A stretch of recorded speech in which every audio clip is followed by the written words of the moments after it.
আজকে যে রেসিপিটি করব সেটা হচ্ছে আইসক্রিম চিকেন। যাই হোক, সেজন্য এখানে আমি চিকেনের কিমা নিয়ে নিয়েছি 200 গ্রাম। খুব মিহি করে নিয়েছি কিমাটা।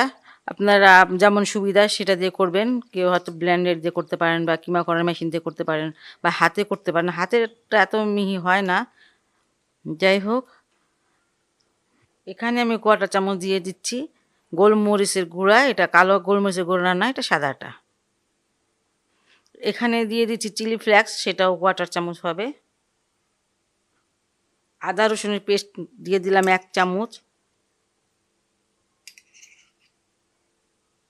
এই 1/4 চামচ দিয়ে দিচ্ছি অরিগানো। অরিগানোটা যদি না থাকে এটা অপশনাল, আপনারা দিলে দিতে পারেন, না দিলে না থাকলে দেওয়ার কোনো দরকার নেই। আর এখানে কিছুটা ধনিয়া পাতা, ইচ্ছা করলে পুদিনা পাতাটা দেওয়া যাবে। সয়া সস দিয়ে দিলাম 2 চামচ, 4 চামচের 2 চামচ। এবার দিব লবণ। লবণটা একটু কম দিব, কারণ আমি সয়া সস দিয়েছি অনেকটুকু। লবণটা কম দিতে হবে, কারণ সয়া সসে প্রচুর লবণ থাকে। আমি এখানে নিয়ে নিয়েছি 1 কাপ ব্রেড ক্রাম। এটা আমি বাসায় করেছি ফ্রেশ পাউরুটি দিয়ে।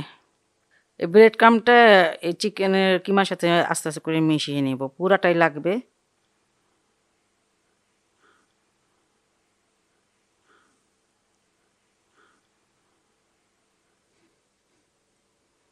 এখানে আমি 1 চামচ তেল দিয়ে দিচ্ছি। এটা অলিভ অয়েল তেল, আপনারা সব যে কোনো তেলে দিতে পারেন, সমস্যা নেই। এটা আমার মাখানো হয়ে গেল। 5 মিনিটের মতো মাখিয়ে নিলাম। চপিং বোর্ডটা আমি একটু ভালো করে তেল লাগিয়ে নিয়েছি। আর এটা এখন আমি হাত দিয়ে চেপে চেপে এটাকে বড় করব। এই যে 4 কোণা শেপে এটা বানিয়ে নিলাম আমি। আর এটা এখন এটা দিয়ে কেটে নিব।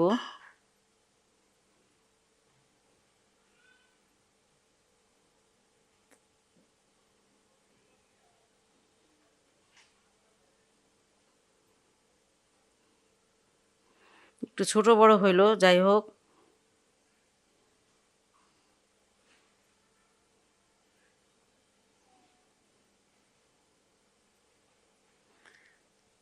এগুলো আমি ঠিক মতন এটা বানিয়ে নিলাম। কাঠিটা এখনও লাগাই নাই। যাই হোক, এখন এটা আমি মানে ডিপ ফ্রিজে 15 থেকে 20 মিনিটের জন্য রেস্টে রেখে দেব।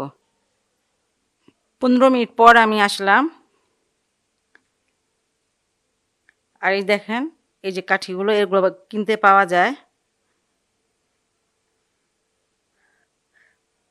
কাঠিটা প্রায় অর্ধেকটা মানে এটার ভিতরে ঢোকাতে হবে। এই যে এরকম।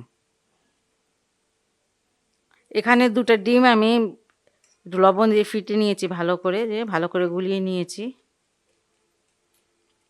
একটা গ্লাসে নিয়েছি।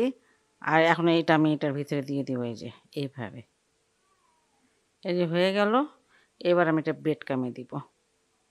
ইচ্ছা করলে ডবল কোট করা যায়, কিন্তু সেটা আমি করব না।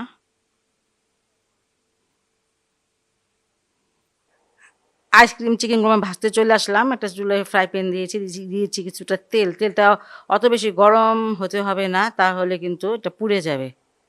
তো হালকা গরমে দিতে হবে।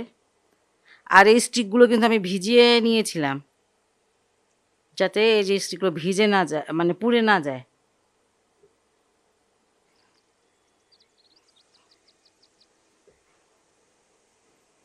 আমি এখন এটা উঠিয়ে নিব। ভাজা হয়ে গেছে। এটা আমি উল্টে পাল্টে 10 মিনিট ভেজে নিয়েছি। খুব সুন্দর এবং খুব ভালো একটা রেসিপি। বাচ্চা এটা অবশ্যই পছন্দ করবে, বড়রাও আমরা পছন্দ করব।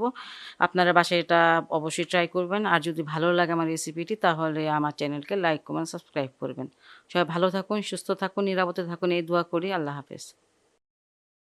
আজকে যে রেসিপিটি করব সেটা হচ্ছে ডিমের রেসিপি।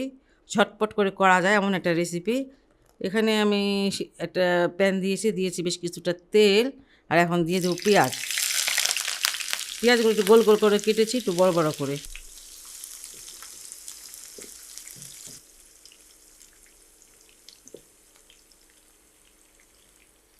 মিডিয়াম সাইজের একটা আলু আমি নিয়ে নিয়েছি, এইভাবে কুচি কুচি করে কেটে। স্বাদ মতো লবণ দিয়ে দিলাম। আলুটাকে আমি এই তেলের মধ্যে ভেজে একটু নরম করে নিব। আলুটাকে আমি একটু ভেজে নিয়েছি, ভেজে নরম করে ফেলেছি আর কি, একদম নরম হয়ে গেছে। আর এখন আমি কিছু মশলা দিয়ে দিব। এখানে 1 চামচ আদা রসুনের পেস্টটা দিলাম।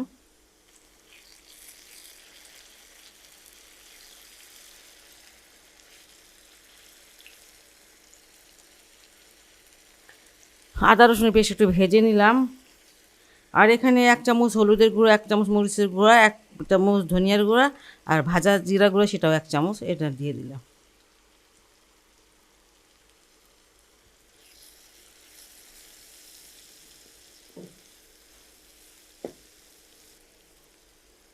একটু পানি দিয়ে দিলাম 1 চামচের মতো।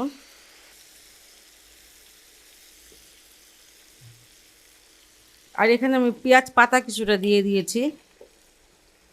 মন চাইলে দিয়েন আর না চাইলে দিয়েন না, কারণ আমি পছন্দ করি তাই আমি প্রায় এই সবজির মধ্যে এটা দিই, সব কিছুর মধ্যেই দিই। আপনি হয়তো খেয়াল করে দেখতে পারেন। আর এমন একটা ডিম রান্না, এটা ঝটপট হয়ে যায়, না সিদ্ধ করা লাগে না ভাজা লাগে।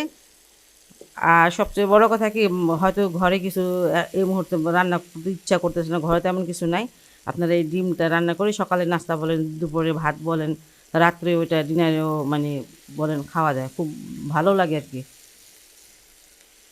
মশলাটা একটু কষিয়ে নিয়েছি আর এগুলো আমি মানে একটু জায়গা করে নিচ্ছি মাঝখানটা। এখন আমি ডিমটা দিয়ে দিচ্ছি।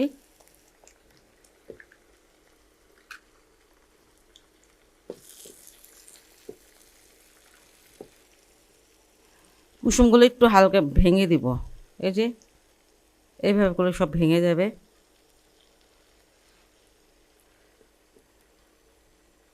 এখানে আমি 5টা কাঁচামরিচ দিয়ে দিচ্ছি, একটা লাল আর সবুজ হচ্ছে 4টা। ঝালটা নিজের মতন করে দিবেন।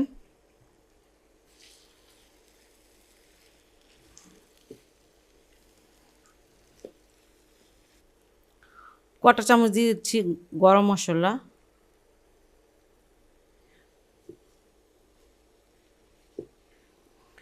এখানে আমি ধনিয়া পাতা দিয়ে দিচ্ছি।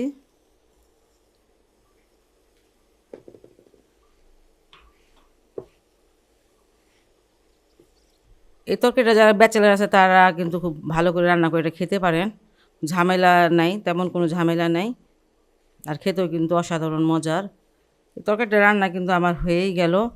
আর খুব সহজ এবং খুব টেস্টি একটা রেসিপি, বাসায় আপনারা অবশ্যই অবশ্যই ট্রাই করবেন যদি ভালো লাগে। আর আমার চ্যানেলকে লাইক কমেন্ট সাবস্ক্রাইব করবেন। সবাই ভালো থাকুন, সুস্থ থাকুন, নিরাপদে থাকুন, সবসময় দোয়া করি। আল্লাহ হাফেজ।